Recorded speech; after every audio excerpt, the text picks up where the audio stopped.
பிப்ரவரி 14 உலக காதலர் தினம். உலக காதலர் தினத்தை ஏன் வேலண்டைன்ஸ் டே அப்படின்னு அழைக்கிறாங்க என்ற வரலாற்று பின்னணியை நம்ம இன்னைக்கு பார்க்க போறோம்.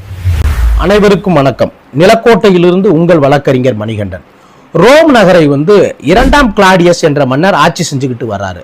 தன்னுடைய இராணுவ வீரர்களுக்கு இராணுவத்தில் பணி செய்யக்கூடிய நபர்கள் யாரும் திருமணம் செய்யக்கூடாது அப்படின்னு கிளாடியஸ் ஒரு உத்தரவு போறாரு. இந்த உத்தரவுனால பல நபர்கள் திருமணம் செய்யவே அச்சப்படுறாங்க. இப்படிப்பட்ட சூழல்ல பல காதலர்களுக்கு வேலண்டைன் என்ற ஒரு பாதிரியார் ரகசிய திருமணம் செஞ்சு வைக்கிறார்.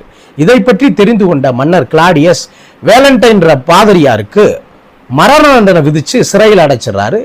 மரண தண்டனையின் அடிப்படையில் பிப்ரவரி 17ஆம் தேதி வேலண்டைன் என்ற அந்த பாதிரியார் தலையை வெட்டி படுகொலை செய்யப்படுறாரு. அவர் படுகொலை செய்யப்பட்ட அந்த பிப்ரவரி 14 தான் வேலண்டைன் டேவா நம்ம கொண்டாடிக்கிட்டு வர்றோம்.